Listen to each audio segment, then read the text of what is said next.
Salut à tous, c'est Pang de la chaîne, bienvenue sur cette vidéo qui aujourd'hui va continuer notre cheminement sur le PCW développé par Nick Kemp, donc Provocative Changeworks. C'était la session 3 que je vais vous résumer et globalement vous allez voir ça va aller assez vite, donc on va se poser sur les postures qu'il propose.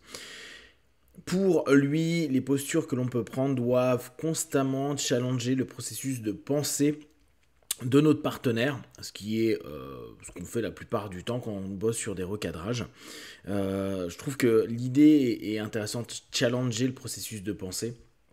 Maintenant, est-ce que le challenge du processus de pensée a pour juste objectif de mettre en zone d'inconfort la personne par rapport à ce qu'elle pense, et donc douter sur des éléments qu'elle pense être justes, ou est-ce que c'est une façon, à un moment donné, de juste permettre à notre partenaire de restructurer son mode de pensée. Ça, je pense que au départ, on doit être dans la première option et avec l'expérience, ça doit offrir une ouverture des possibilités pour le partenaire.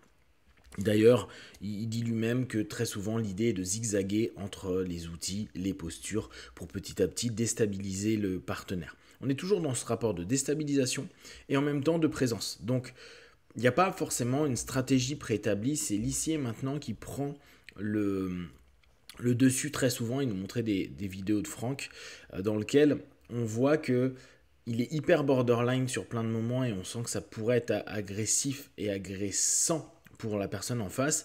Et dès qu'il sent qu'il y a un changement dans l'énergie, l'humeur, le rire et autres, il va partir sur autre chose pour toujours, de ce que je comprends, aller dans des notions de changement psycho-émotionnel. On est vraiment sur des notions de déstabilisation et la provocation au fur et à mesure de ce cours, cette notion d'aller déstabiliser les postures du partenaire pour le mettre dans un mode de pensée qui est différent de ce qu'il connaît.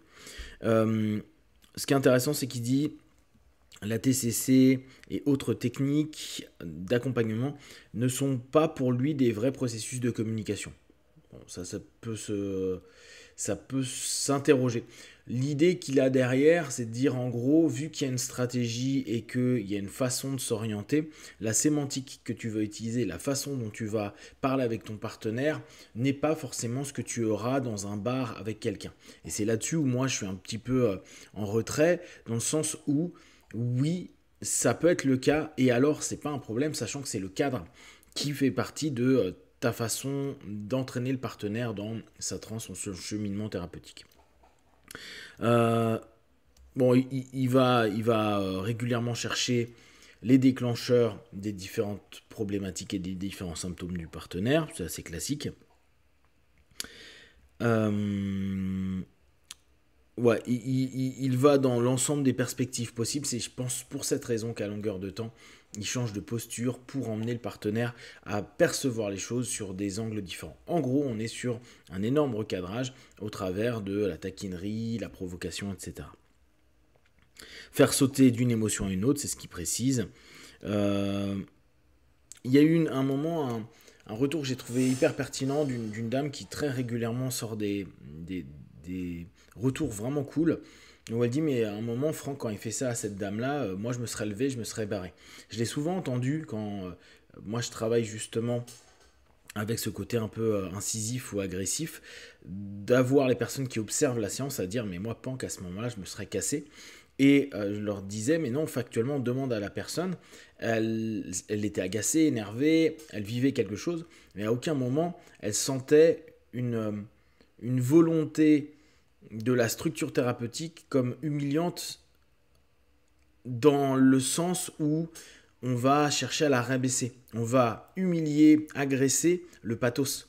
Et donc, d'extérieur, on a l'impression qu'on touche la personne, alors qu'en fait, depuis le début, vu qu'on est dans ce moment et cet instant d'échange entre le praticien et le partenaire, la personne ne ressent pas du tout ce que les autres en extérieur perçoivent. Ça, c'est hyper intéressant et c'est ce que a expliqué à nouveau Nick. Travail dans l'instant, bon, c'est ce qui met constamment en avant. Un des points que je voulais qu'on voit ensemble et que je trouve qui est sympa, c'est dans le livre de cours. Je vais juste vous faire un premier débrief entre guillemets des différentes postures que lui propose. Donc il dit, dans un premier temps, une des postures, c'est lister 3 options A, B, C pour que le partenaire puisse avoir une vision différente du spectre des choses. Travailler sur les ponctuations auditives, en gros, vos timbres de voix, la vitesse, etc. N'hésitez pas alors en troisième posture, le blâmer les gens. Vous mettez en avant leurs erreurs ou ce qu'ils sont en train de mettre. Quatrième, combiner les postures. Cinquième, complimenter le client. Sixième, volontairement ne pas comprendre ce que dit votre partenaire. Septième, demander de plus en plus de détails. Huitième, offrir des choix. Neuvième, exagérer tout. Dixième, explorer les relations de la famille. Onzième, feigner l'ennui. Douzième, feigner le fait de ne pas croire à ce qui est dit.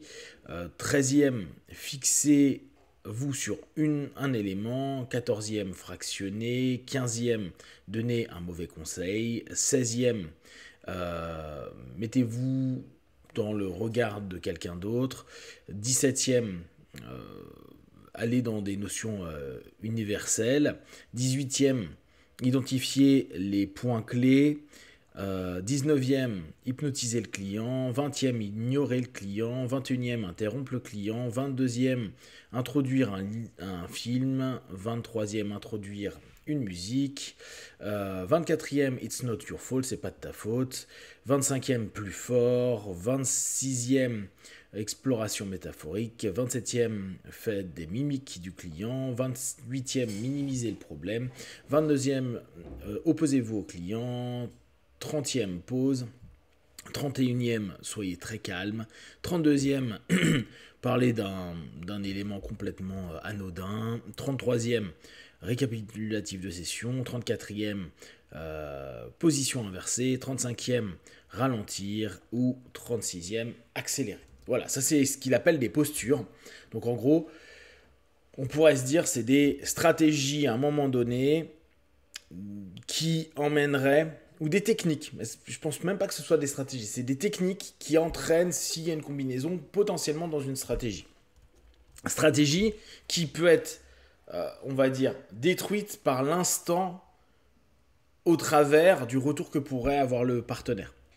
Donc il n'est pas forcément dans une cartographie, il est dans l'utilisation de plein de techniques et qui emmène dans cette déstabilisation du partenaire par rapport à sa problématique, qui emmène des perceptions nouvelles, et c'est au travers de ça que tu peux travailler sur un recadrage, et là en utilisant ces différentes techniques. Ce qui est assez amusant, c'est que il nous expliquait qu'à la base, je crois qu'il en avait 19, là il a 39, donc approche conversationnelle, et avant il en avait moins. Par exemple là il en a, dans le guide il y a plein de new, et c'est ce qu'il disait, il met souvent à jour son PCW, Nick, pour tenter de construire sa méthode. Et c'est pour l'instant, même si je trouve que c'est sympa, très PNL pour moi dans la manière de penser. Même s'il est tout le temps en train de comparer la PNL à ce que faisait Franck en disant que c'est pas vraiment ce que faisait Franck, mais sa manière à lui qui est de base PNL, tu le ressens à longueur de temps, tu sens que c'est un système qui pour moi, dans la vision de Nick, n'est pas encore fini. Et il le dit, hein, c'est en cours, il cherche que le groupe aussi trouve des noms sur certaines postures, sur certaines notions qui sont mises en avant, et il dit au fur et à mesure, tout ce que vous me disiez, vous me dites, je vais pouvoir le rajouter dans ma perspective PCW. Donc pour moi le PCW, jusqu'à présent, là, avec ces différentes sessions, j'ai l'impression que c'est encore un modèle qui n'est pas si stable que ça et pas si clair que ça. Et il y a des moments, dans les explications, on a un peu de mal à capter vers quoi il veut nous emmener, hormis déstabiliser, instant présent, prendre ce qu'il y a, rester cool et jouer avec ça. Ce qui est vraiment intéressant pour n'importe quel type de praticien, mais qui ne met pas des expectatives particulière sur de la provocation, sur le jeu derrière. Sachant qu'il l'a dit lui-même, hein, c'est pas du pur provocatif. Il y a une idée de provocation derrière, mais c'est pas le cœur. Si vous avez des questions et des remarques sur le sujet, n'hésitez pas à partager sur Facebook, YouTube. Et comme d'habitude, de tout ce que je propose, ne prenez que ce qui est bon et juste pour vous. Tester, observer, analyser et conclure. Be one. Ciao.